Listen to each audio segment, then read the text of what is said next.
రామ జన్మభూమి బాబ్రీ మస్జిద్ వివాదాస్పద కట్టడం మీద లిబర్హాన్ కమిషన్ ఇచ్చినటువంటి రిపోర్ట్ గురించి చర్చిస్తున్నాం. సత్యనారాయణ రెడ్డి గారు, దీని ప్రభావం ఎలా ఉంటుంది? మొట్టమొదటిగా ఇలా అంటే చాలా అయింది, 17 సంవత్సరాలు అయింది, ఇచ్చి కూడా 2-3 నెలలు అవుతోంది.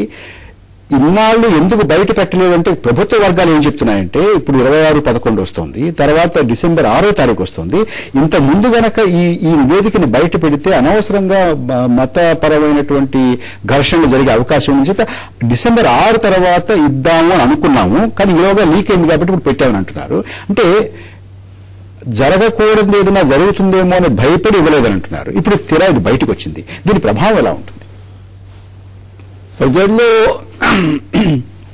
ఈ బాబ్రీ మస్జిద్ గురించి ప్రజల్లో అభిప్రాయం ఉంది. అదేంటంటే అక్కడ పూర్వం ఒక మందిరం ఉంది. ఈ బాబరుకు సంబంధించిన వాళ్ళు ఆ బాబర్ పర్యటనలో ఆ నమాజు చదివేందుకు అవకాశం కలిగజేసేందుకు వాళ్ళు రామజన్మ భూమి ఉన్న స్థలంలో ఒక మస్జిద్ మాస్క్ కట్టే ప్రయత్నం చేశారు, అక్కడ ఏర్పాట్లు చేశారు. కాబట్టి ఈ పరిస్థితి ఏర్పడేది అంటున్నాను. అది పుల్లారావు గారు, దీని ప్రభావం ఎలా ఉంటుంది? అంటే ఇందాక మొన్నటి వరకు ప్రభుత్వం దీన్ని ఎందుకు ఆపేమనంటే 26/11 వస్తుంది, తర్వాత డిసెంబర్ 6వ తారీఖు వస్తుంది.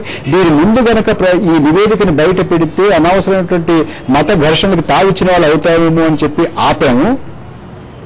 కానీ ఇప్పుడు ఎలాగో అది లీక్ అయింది కాబట్టి పెట్టేశామని అంటున్నారు. ఈ నివేదిక తర్వాత ప్రభుత్వం ఇచ్చేటువంటి యాక్షన్ టేకెన్ రిపోర్ట్, ఈ రెండింటినీ కలిపి చూస్తే దేశ రాజకీయాల మీద, ముఖ్యంగా భారతీయ జనతా పార్టీలో ఉన్నటువంటి అంతర్గత రాజకీయాల మీద ఏ రకమైన ప్రభావం ఉంటుంది? ఫస్ట్ ఆఫ్ ఆల్ ఈ విషయంలో అసలు ఏమి నా అభిప్రాయంలో ప్రభావం ఏమి ఉండదండి. 18 సంవత్సరాలు అయిపోయాక ఎన్నో పుస్తకాలు, మ్యాగజైన్స్, న్యూస్ పేపర్స్ ఇవన్నీ దీని గురించి మాట్లాడి ఇప్పుడు ప్రజలకి ఏదో ఒక రకమైన ఫెటీగ్, విసుగొచ్చేసింది. ఈ విషయం మీద నా అభిప్రాయంలో హిందువులకి ఏం లేదు, ముస్లింలకు కూడా వాళ్ళకి ఇంట్రెస్ట్ ఉన్న వాళ్ళకి ఇలాంటి ఇష్యూస్ తీసుకొస్తున్నారు. కానీ అసలు దీని ప్రభావం ఏం ఉండదు. ఇది 18 సంవత్సరాల తర్వాత రిలీజ్ అవటం ఆ జడ్జి లోపం కానీ ఒక రకంగా మంచిది కూడా అని నాకు అనిపిస్తుంది. ఎందుకంటే ఏం చేయవలసింది లేదు, ఏం చేయక్కర్లేదు అని జడ్జి కూడా రాశాడు. కాబట్టి దీంట్లో ఏం లేదు, రిపోర్ట్ బయటికి రావాలి. 18 సంవత్సరాల తర్వాత వచ్చింది, అనుకున్నదే వచ్చింది, లేకపోతే అనుకుంది రాలేదని వచ్చేసింది. కానీ ఎవరు వచ్చి వీళ్ళ మీద యాక్షన్ తీసుకోవాలండి, వీళ్ళని అరెస్ట్ చేయాలని, వాళ్ళు చేయాలని అది కూడా ఉండదు, ఎవరు పట్టించుకోరు. దీని ప్రభావం భారతీయ జనతా పార్టీ చెప్పండి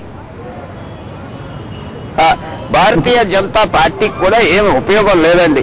ఎప్పుడైతే 92లో ఇది కూలిపోయిందో మేము మందిర్ కడతాం, ఆ 98, 99లో చక్కటి రిజల్ట్స్ వచ్చినాయి ఎలక్షన్ తర్వాత. ఇప్పుడు వాళ్ళకి ఏమి ఉపయోగం లేని ఇష్యూ ఇది. ప్రజలు ఈ ఇష్యూ మీద వాళ్ళకి ఓట్లేసేది లేదు, మేము కడతామన్నా ఓట్లేసేది లేదు, ములాయం సింగ్ అక్కడ మస్జిద్ కడతామన్నా నమ్మేది లేదు, ఎవరు పట్టించుకోవటం లేదు.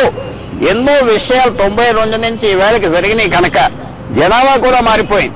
ఆ రోజు జనాభా ఇవాళ జనాభా, ఏ నది స్థిరంగా ఉండదు కనుక నీరు మారిపోతా ఉన్నట్టుగా జనం కూడా మారిపోయారు.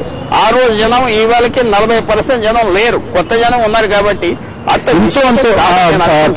ఎంతో అంతో ప్రయోజనం ఉంటుంది అని అనుకుంటే అది ఎవరికి ఉండొచ్చు? ఇందాక మీరు అన్నారు ప్రభుత్వ వర్గాలే దీన్ని లీక్ చేసేయాలి అంటే ప్రభుత్వం ఏమైనా ఒక ప్రయోజనం ఆశించే చేసి ఉంటుంది. ఒకవేళ మీరు అన్నదే వాదన ఒప్పుకున్నాం అసలు ఏమైనా ప్రయోజనం ఉంటుందా? అంటే ఇది ప్రజల యొక్క దృష్టిని మళ్లించడానికి కానీ, లేకపోతే నెమ్మదిగా ఉత్తరప్రదేశ్లో చెరకు సంక్షోభం దీనివల్ల ప్రతిపక్షాలన్నీ ఏకమవుతున్నాయి, దాని నుంచి భారతీయ జనతా పార్టీని కాస్త విడగొట్టడానికి కానీ, వాళ్ళు రాజ్యసభలో చూశారు మీరు, రాజ్యసభలో సమాజ్వాదీ పార్టీ, భారతీయ జనతా పార్టీ సభ్యులు ఒకరితో కలబడ్డారు. అంటే ఆ రకమైన ప్రయోజనం, అంటే అధికార పక్షానికి ఏమైనా ప్రయోజనాన్ని చేకూర్చేటట్టుగా ఉందా?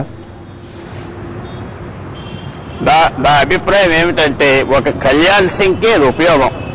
మళ్ళీ టీవీ మీద ఉందలు వచ్చి ఓ సంవత్సరం క్రితం నేను చాలా విచారిస్తున్నాను ఈ పని జరిగింది అన్నాడు, ఈవేళ చాలా సంతోషిస్తున్నాను ఈ పని జరిగినందుకు అంటున్నాడు. కనుక ఇది షాడో బాక్సింగ్ అంటారు, రాజ్యసభలో జరిగింది.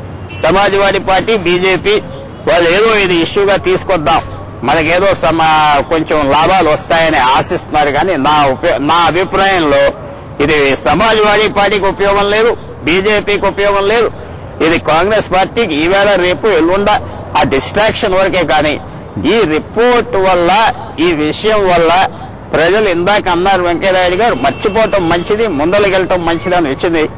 సరే, ఇక మీదటి ఇలాంటివి జరగకూడదని. రెండోది, ఆ మాటతోనే ఏ జడ్జి అయినా 18 సంవత్సరాలు తీసుకోవచ్చా రిపోర్ట్, అది ఆలోచించి వేరే మేము ఏదో చేస్తామని కాదు, 18 సంవత్సరాల తర్వాత రిపోర్ట్ రావచ్చా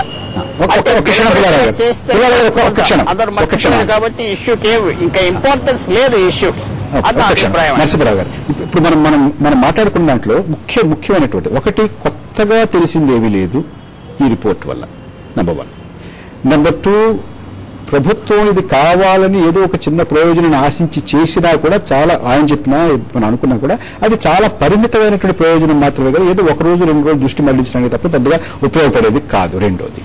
మూడోది, ప్రతిపక్షాల యొక్క ఐక్యత ఏమైనా దెబ్బతీస్తుందా అంటే అది కూడా చాలా పరిమితంగాను చాలా తాత్కాలికంగానే కనపడుతుంది, కానీ అంత మించి చేసేటువంటిది కాదు. ప్రభుత్వం కూడా దీంట్లో నుంచి మనం ఏమైనా నేర్చుకోవచ్చా, లేకపోతే దీని నుంచి ఇందులో ఉన్నటువంటి జస్టిస్ లిబర్హాన్ చెప్పినటువంటి దాంట్లో గురించి కానీ, లేకపోతే నివేదికలో ఉన్నటువంటి సారాంశాన్ని కానీ గుర్తించి యాక్షన్ టేకెన్ రిపోర్ట్ లో పలానా చర్యలు తీసుకుంటే బాగుంటుంది అన్న దాంట్లో కూడా నిర్దిష్టమైనటువంటిది ఏమీ లేదు. అంటే మొత్తం మీద ఈ 17 సంవత్సరాలు చేసినటువంటి ఈ కసరత్తు ఇదంతా కూడా వృధాయన.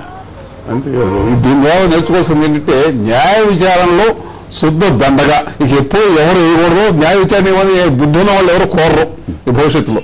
ఇక సరే, ఇప్పుడు మత దౌర్బల్యాన్ని రెచ్చగొట్టడానికి, మత విద్వేషాలను రెచ్చగొట్టడానికి ప్రతి రాజకీయ పార్టీ కూడా దాన్ని లబ్ధి పొందడానికి ప్రతి రాజకీయ పార్టీ ప్రయత్నిస్తుంది.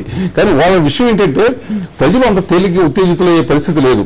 దౌర్బల్యం రెచ్చగొట్టడం, ఉద్రేకాలు రెచ్చగొట్టడం ఏ పార్టీ సాధ్యం కావట్లా. వాళ్ళ బీజేపీ ఉంది, హిందువులకి రిప్రజెంట్ చేస్తూ ఉంటుంది. కానీ దేశంలో 80% మంది హిందువులు ఉంటే దాంట్లో 10% మంది వీళ్ళకి ఓటు ఇట్లా.